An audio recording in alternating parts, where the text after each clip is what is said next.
নমস্কার বন্ধুরা, welcome to paranormal care. আজকে একটা সুন্দর ঘটনা এবং ভৌতিকতার সঙ্গে সঙ্গে আপনার সঙ্গে শেয়ার করব। আজকে কোনো ইনফরমেশান শেয়ার করছি না, একটা ঘটনা এসছে। আর একজন দিদিও ঘটনা পাঠিয়েছিলেন, আমি সেটাকে এখনও পুরোপুরি এটাকে করতে পারিনি। হোয়াটসঅ্যাপে এসছে, সেই ঘটনা শোনানো হবে, একটু ওয়েট করে যান। ব্যাপারটা হচ্ছে যে যিনি পাঠিয়েছেন ইনি কলকাতায় থাকেন। আমারই একজন বন্ধু বান্ধবের মতন বলতে পারেন, ঠিক বন্ধু ঠিক বলা যায় না, বন্ধুর দাদার সঙ্গে ঘটে যাওয়া একটা ঘটনা, যেটা 2022-এর ঘটনা। 2022, এটা চলছে 2024, খুব রিসেন্ট ঘটনা। দীঘাতে ঘুরতে যাওয়ার সময় উইকেন্ডে একটা প্ল্যানিং হয় তাদের, যে দীঘাতে ঘুরতে যাবে। তো ওই শুক্র শনি রবি এরকম দিনে দীঘার প্ল্যানিং করে ফ্যামিলির মধ্যে যারা ছিল, সেটা আমরা যখন ঘটনা শুনবো তখনই বুঝতে পারবো। তো চলুন সরাসরি আমরা ঘটনাতে যাই। যিনি লিখেছেন তার নাম হচ্ছে সঞ্জীব বসাক। উনি যেরমভাবে লিখেছেন সেরমভাবেই আমি আপনাদের সামনে উপস্থাপন করছি। নমস্কার শান্তনু, আশা করি ভালো আছো। তোমার বন্ধুর মুখে এই সমস্ত প্যারানর্মাল ইনভেস্টিগেশন বা প্যারানর্মাল ইত্যাদি শুনে আমার জীবনে ঘটে যাওয়া, সেটা তোমার বন্ধুও জানে, তো সেটা আমি আজকে শেয়ার করছি। ঘটনাটা 2022-এ দীঘাতে ঘুরতে যাওয়া নিয়ে একটা ঘটনা। উইকেন্ডে আমরা অনেক দিন ধরেই ঘুরতে যাইনি, উইকেন্ডে আমরা একটা প্ল্যানিং করি। আর এখানে বলে রাখি, তোমার যে বন্ধু আমার মাসতুতো ভাই হয়, বুঝতে পারলে? তো সেই হিসাব মতন ফ্যামিলির মধ্যে নয়, তবে ফ্যামিলির মধ্যেই, এখানে যখন আমি আমার ফ্যামিলির কথা বলবো, তুমিও হয়তো জানো যে ঘটনা যেহেতু বলছি সেই জন্যই সমস্ত কিছু উল্লেখ করছি, যে তাহলে এই ঘটনার মধ্যে বন্ধু তোমার যে ফ্রেন্ড সে নেই কেন? কারণ হচ্ছে সে আমার মাসতুতো ভাই। তো সেই হিসাব মতন তো ফ্যামিলির মধ্যে আমি, আমার মা, আমার বাবা, আমার ওয়াইফ আর আমার 2022-এ তখন আমার ছেলের বয়স 7 বছর। অনেক দিন ধরে ঘুরতে যাওয়া হয়নি, কাজ কাজ কাজ। তো সবাই মিলে আমরা একটা ঠিক করি যে 3 দিনের জন্যে একদম নিয়ারেস্ট দীঘাতে গিয়ে একটু হাওয়া চেঞ্জ করে আসি। তো যথারীতি যেরকম ভাবা আমরা টুকটাক গুছিয়ে গাছিয়ে নিয়ে, নিজেদের গাড়ি থাকার দরুন অসুবিধা হয়নি, আমরা রওনা দিই শুক্রবার দিন সকালবেলা। মোটামুটি এদিক ওদিক একটু হোল্ড করতে করতে সময় লাগে, আমরা পৌঁছই। এবং পৌঁছিয়ে আগে থেকেই একটা হোটেল বুক ছিল। হোটেলের যেহেতু ঘটনা, আমি হোটেলের নামটা এখন নিতে পারছি না, তবে হোটেলটা এটা বলতে পারবো পুরো নতুন নয়, পুরো পুরনো নয়, মাঝখানে, বলতে পারো মাঝামাঝি একটা রিজনেবল প্রাইস। কিন্তু যেটা অনেক ক্ষেত্রে হয় না, প্রাইস বা কার মধ্যে কোন স্থানে কি লুকিয়ে রয়েছে, সেটা তো যতক্ষণ না কোনো মানুষ বা আমরা ফেস করছি ততক্ষণ আমরা বুঝতে পারিনি। যাই হোক, আমরা চেক ইন করি। সমস্ত আমাদের দোতলায় দুটো ঘর দেওয়া হয়েছিল, একটা ঘরে আমার মা বাবা আর একটা ঘরে আমাদের ফ্যামিলি, আমি, আমার ওয়াইফ এবং আমার 7 বছরের ছেলে। কিন্তু আগে থেকেই বলে রাখি, দোতলায় যখন সিঁড়ি দিয়ে উঠতেই ঘর, একটুখানি দূরত্বে মায়ের যে ঘরটা মা বাবারা ছিল আর যে ঘরটা আমরা ছিলাম, মাঝখানে একটা সরু প্যাসেজ, একটু খানিকটা হেঁটে গেলে, খানিকটা বলতে ধরতে পারো কতটা স্টেপ, মোটামুটি 20-25 স্টেপ পরে একটা পুরো গলির মতন, সেকেন্ড দোতলায়। তো সেখানে একটা তালা দেয়া ঘর। তো ব্যাপার সেটা আমরা যখন মালপত্র রেখে এদিক ওদিক, মায়ের ঘরটা আমরা দেখতে গেছি, মা আমাদের ঘরটা দেখতে এসছে। তো সেই ক্ষেত্রে আমরা যখন তখন ওই জিনিসটা চোখে পড়ে, তো তখন অতটা সমস্ত কিছু বুঝতে পারিনি, কারণ দুটো এমনি দিনের বেলাও ওই প্লেসটা যেটা লাইট রয়েছে, কিন্তু যেহেতু দেখো আমাদের তো ওখানে ঢোকার কথাও নয়, কারণ যেটা ঘুরতে ঘুরতে চোখে আসে সেটাই আমি এখানে আপনাদের সঙ্গে শেয়ার করছি, কিন্তু একদম ডার্ক অন্ধকার। আর দূর থেকে যেটুকুনি আলো অন্ধকারে বোঝা যাচ্ছে, সেটা হচ্ছে তালা দেওয়া আছে ঘরটা। প্রথম দিন শুক্রবার দিন আমরা খুব আনন্দ করি, সি বিচে যাই, খাওয়া দাওয়া করি, কোনো রকম কোনো প্রবলেম হয়নি এবং সকালবেলা থেকেই জার্নি বলে সেই দিন রাতটা সুন্দরভাবে কাটে, কোনো অসুবিধা হয়নি। কিন্তু ঘটনা শুরু হয় রাতের বেলা থেকে নয়, দুপুরবেলা থেকে। শনিবার দিন যথারীতি আমরা সকালবেলা যাই, ব্রেকফাস্ট করি, লাঞ্চ করি, সমস্ত কিছু এদিক ওদিক টুকটাক ঘোরাঘুরি করি এবং কেনাকাটাও করি টুকটাক করে। আমরা দুপুরবেলা 1-1:30টার মধ্যে আবার হোটেলে ব্যাক করে আসি। ঘটনা এখান থেকে শুরু হয়।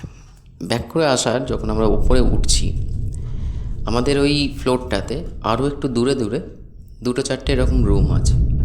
তবে ওই রুমের ওরকম কোনো গলির ব্যবস্থা নেই, দুটো রুমের মাঝখান দিয়ে একটা সরু প্যাসেজটা যেটা বললাম এই মাত্র, মোটামুটি নর্মাল। যেহেতু ঘুরে ঘুরে এদিক ওদিক দেখছিলাম, উঠতে গিয়েই দেখি একটা পোড়া পোড়া গন্ধ। তো যথারীতি অতটা তো তখন মাথায় আসেনি যে কেন পোড়া গন্ধ। পোড়া বলতে মাংস পোড়া গন্ধ। একজন কীরকম বলবো, আমি ঠিক স্মেলটা আমরা প্রত্যেকেই বুঝতে পারছি এবং শুধু আমি নয়, আমার ওইটুকুনি বাচ্চা ছেলেও প্রথম ওই ধরে, তারপর আমরা রিয়েলাইজ করি হ্যাঁ সত্যিকারে পোড়া কিছু গন্ধ বেরোচ্ছে।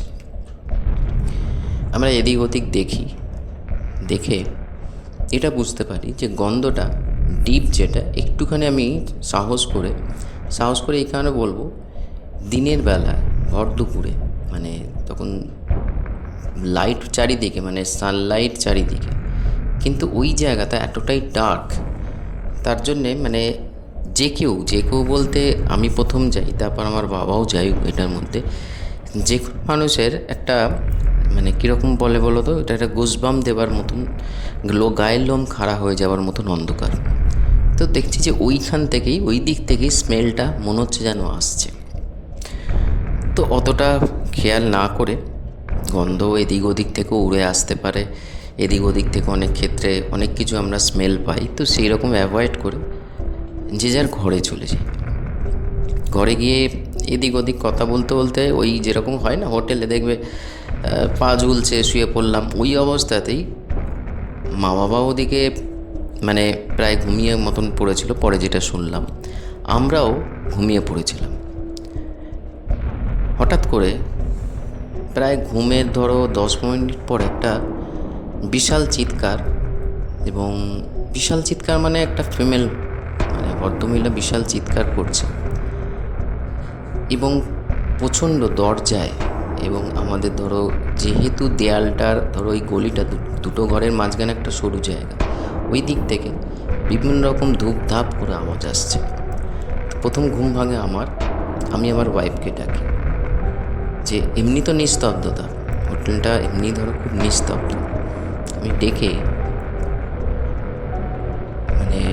ওকে যখন বলছি যে তুমি কি কিছু শুনতে পাচ্ছ, শুনতে পেয়েছো, তখন ও বলে না আমি তো সেরকম কিছু বুঝতে পারিনি। কেন উনি ও বলে আমাকে, কেন কি হয়েছে, এইমাত্র একটা বিশাল চিৎকার পেলাম, আর ওই জায়গা থেকে একটা আওয়াজ আসছে, শব্দ।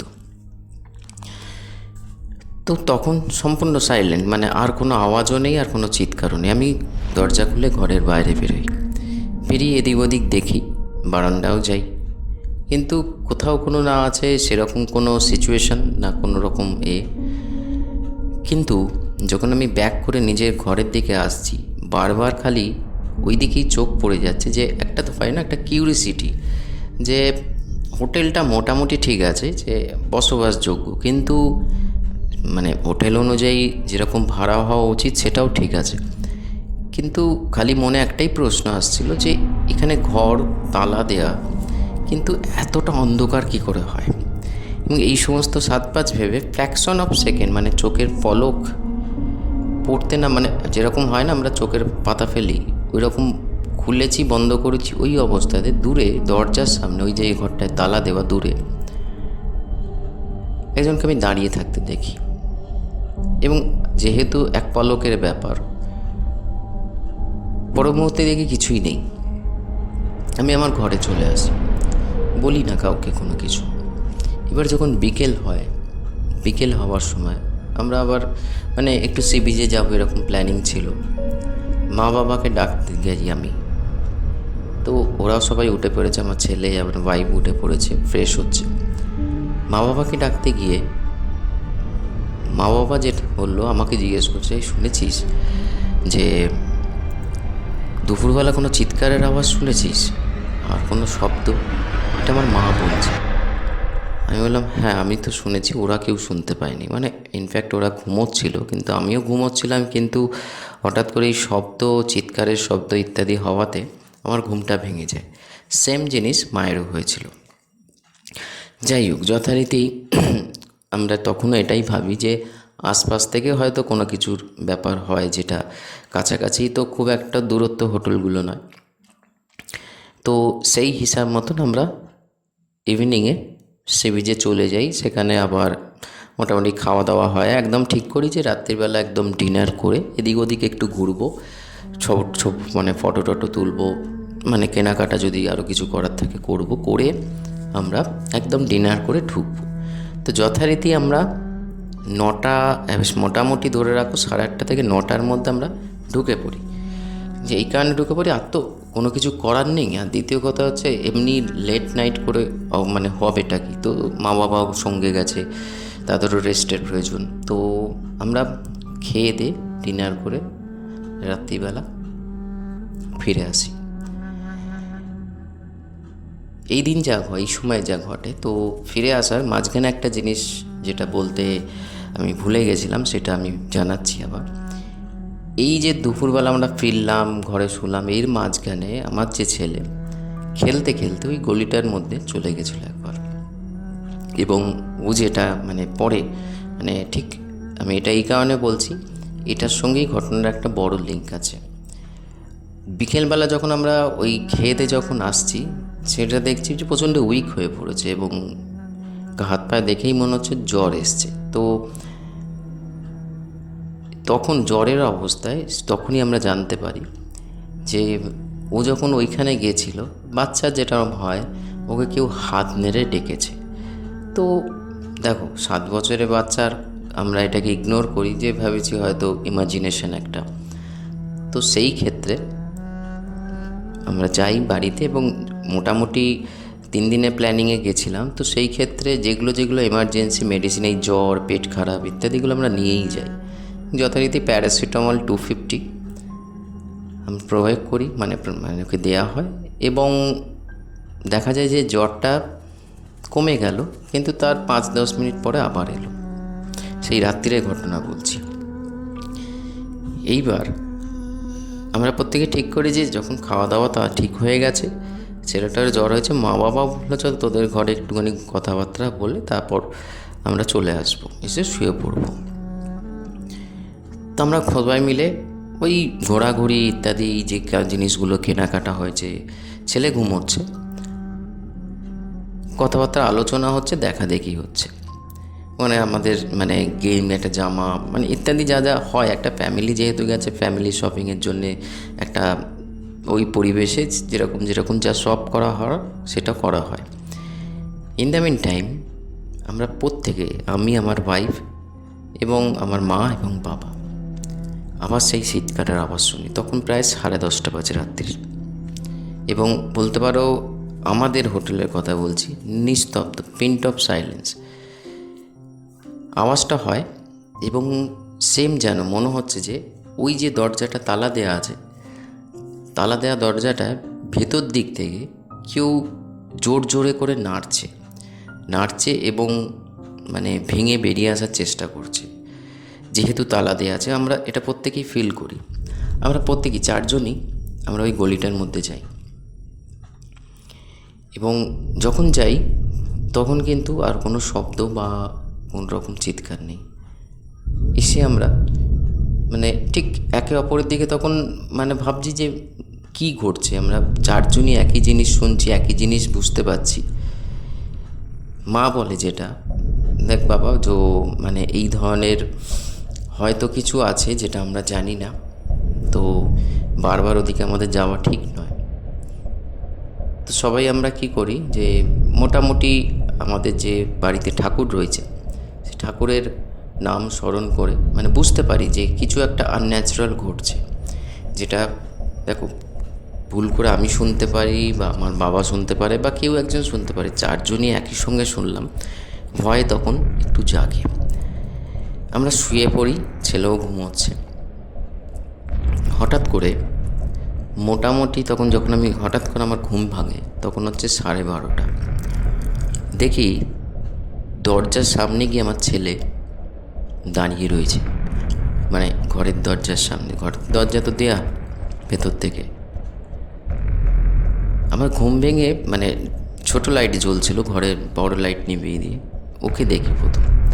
আমি উঠেই প্রথমে জিজ্ঞেস করে, তুই এখানে দাঁড়িয়ে কী করছিস?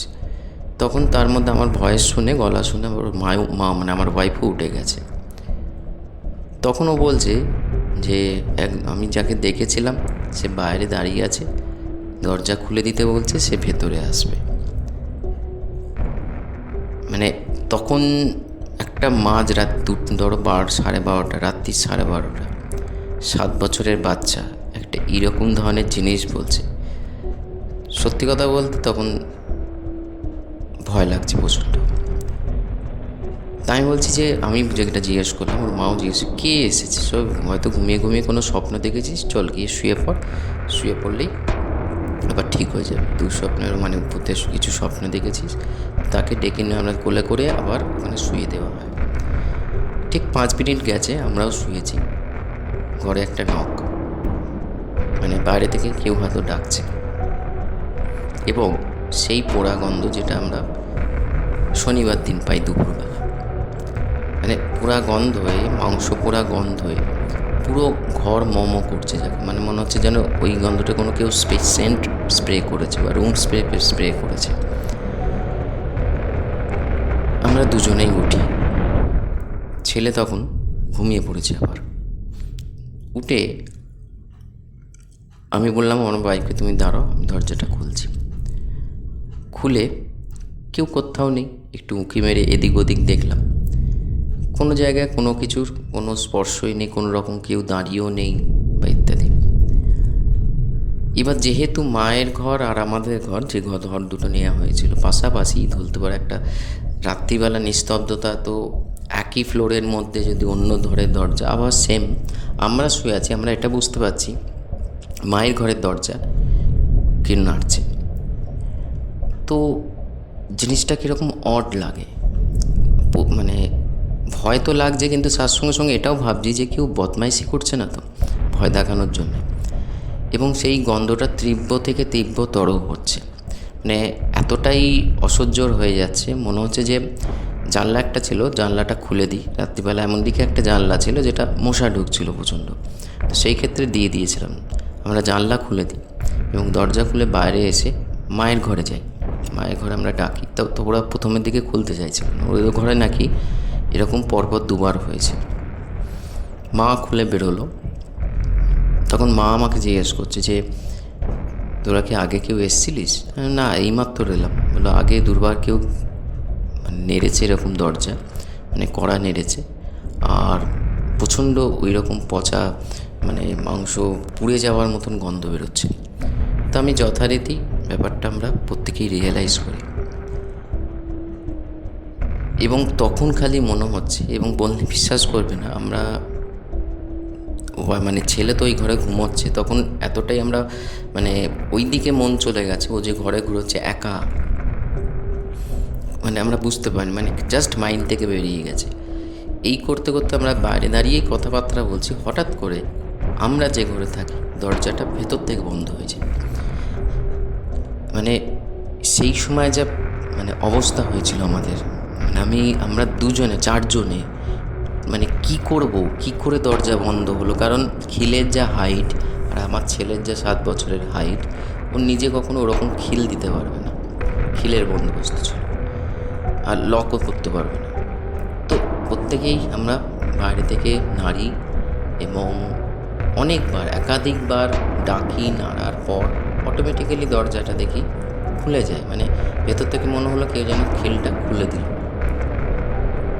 গিয়ে দেখি ছেলে প্রচণ্ডভাবে কাঁদছে, মানে প্রচণ্ডভাবে মারাত্মক ভয় খেয়েছে, এবং যেটা মানে ওর বলার মতন কিছু নেই, অসহ্য জ্বরে কাঁদছে এবং গা যেন পুড়ে যাচ্ছে। তো আমরা তখন মানে বুঝেই গেছি যে ব্যাপারটা কী ঘটছে। আমরা নিচে একজন ছিল, সঙ্গে সঙ্গে আমি আমার বাবা দুজন মিলে যাই। তো ওনাদের জিজ্ঞেস করি যে আপনাদের ওপরে কী আছে, আমরা যেখানে আমরা এখন রয়েছি ওপরে কী আছে যে এরকম এরকম শব্দ হচ্ছে, কড়া নাড়ছে, একটা বিশ্রী গন্ধ। তো উনি বলেন দেখুন আমি তো এসব কিছু জানি না, আমাকে নাইট ডিউটি পড়েছে, আমি রয়েছি, কালকে সকাল হলে ম্যানেজার আসবে, ওনাকে জিজ্ঞেস করবেন, এই মুহূর্তে আমি কিছু বলতে পারবো না। সকাল হয়, মানে সেই রাত্রিটা আমরা একসঙ্গে কাটাই, মানে কেউ শুই না, মানে এই করতে করতে প্রায় ধরো 3টে বাজে এই সমস্ত ঘটনাটা। এবং রাত্রিবেলা মানে আমরা মায়ের ঘরে ওদিক থেকে তালা দিয়ে আমরা এই ঘরে চলে আসি 4জনই, এবং আমার ছেলেকে নিয়ে 5জন। যথারীতি মানে ওই বারান্দাটা তোলপাড় হচ্ছে, মানে কেউ যাচ্ছে আসছে, আর গন্ধটা যা মানে হালকা হচ্ছে আবার গাঢ় হচ্ছে। সেই রাত্রিটা মানে আমরা প্রত্যেকেই ঈশ্বরের নাম নিয়ে কাটাই।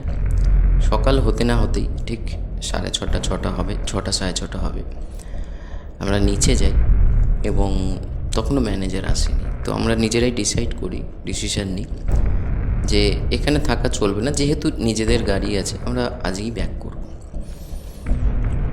আমরা নিচে যাই।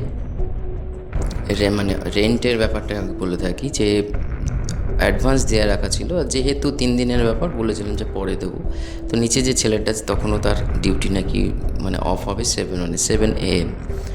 আমরা তাকে সমস্ত কিছু ঠিক 6:30 বাজে আমরা তাকে পেমেন্ট করি, এবং পেমেন্ট করে আমরা নিজেদের কলকাতার উদ্দেশ্যে রওনা দিই। কোনো কিছু মানে কোনো রকম মানে এই ছেলেটা জিজ্ঞেস করছে আপনাদের তো চেক আউটের সময় হয়নি, তো এত তাড়াতাড়ি তো আমরা কোনো কথাই বলিনি, আমরা পেমেন্টটা করেছি, গাড়িতে উঠেছি। এবং ছেলের তো প্রচণ্ড জ্বর।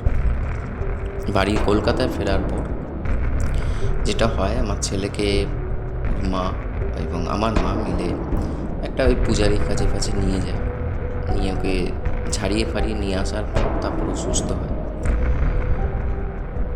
মানে সেই রাত্রিটা আমি এইটুকুনি, মানে বিশেষ কোনো ক্ষতি হয়নি, কিন্তু একটা বিরাট বড় আতঙ্কের মধ্যে আমাদের কেটেছে। হয়তো আর একটা নাইট থাকলে বা আর একটা নাইট হয়তো রোববার নিজেরা গেছি, নিজেদের ফ্যামিলি আর আমার ছোটোখাটো বিজনেস বলতে পারো, তো আমি যদি মানে অফও দিই তাতে কিছু যায় আসবে না। তো সেই ক্ষেত্রে আর একটা নাইট কাটাতেও পারতাম, কিন্তু সেই রাত্রি তো হয়তো কাটালে হয়তো বিশাল কিছু প্রবলেম হতে পারত। এই ছিল আমার ঘটনা, যেটা আমি শেয়ার করলাম। মানে বড় এক্সপিরিয়েন্স করি যে কিছু না কিছু ওই হোটেলটায় ছিল, এবং পোড়া গন্ধ থেকে আমরা নিজেরা যেটা মানে কনক্লুশন যেটাকে বলে যে কেউ হয়তো ওখানে পুড়ে মারা যায়, যার ফলে এই দরজাটা ওরকমভাবে বন্ধ। এবং যেটা শুনি, এবং এখন তো আরও বুঝতে পারি যে বিভিন্ন রকম চ্যানেলের ব্যাপার আছে, তারা ডিসকাস করে, পডকাস্টিং শুনি যে আত্মা হয়তো সেই লুপে মানে সে স্পিরিটটার মুক্তি পায়নি, সে বারবার ওই যন্ত্রণাটা ভোগ করছিল। তো এটাই ছিল আমার ঘটনা। ভালো লাগলে শেয়ার করো, যেদিন শেয়ার করবে একটু জানিয়ে দিও। নমস্কার। তো ফ্রেন্ডস, ঘটনাটা এটা বলবো যে হয়তো এটা আমার যেটা ঘটনা শুনে মনে হলো, এই মানে যিনি ইভিলস মানে যে স্পিরিটটা ছিল, ফিমেল স্পিরিট, যে তার হয়তো কোনো বাচ্চাও ছিল, ফলে এই বাচ্চাটার প্রতি তার আকর্ষণ হয়েছিল। এবং সত্যিকারের ঈশ্বরের আশীর্বাদে বিশেষ কোনো রকম ক্ষয়ক্ষতি হয়নি, খালি ভয়টা মারাত্মক লেগে। তবে একটা জিনিস ঠিক, ভয় যখন আঁকড়ে ধরে তখন 5 মিনিট 5 ঘন্টায় পরিণত হয়, এটা তো ঠিক কথাই। যাই হোক, ভালো লাগলে একটা শেয়ার করুন, লাইক করুন, আপনারাও কমেন্টস করুন, কারণ এই চ্যানেলটা ইনফরমেশন চ্যানেল। আমি অলওয়েজ বিভিন্ন রকম প্যারানর্মাল এবং আরও আগামী দিনে অনেক রকম ইনফরমেশন শেয়ার করব। আপনাদের সাপোর্টটা একান্ত দরকার, কারণ ভুলভাল ইনফরমেশান শেয়ার করে আমি গ্রো হতে চাই না, বা এই চ্যানেলটাকে গ্রো করতে চাই না। ভালো থাকুন, সুস্থ থাকুন, ঈশ্বরের সান্নিধ্যে থাকুন। কোনো অসুবিধে হলে কল বা হোয়াটসঅ্যাপ করবেন। আমার সাধ্য মতন আমি চেষ্টা করব আপনাদের প্রবলেম সলভ করতে। নমস্কার।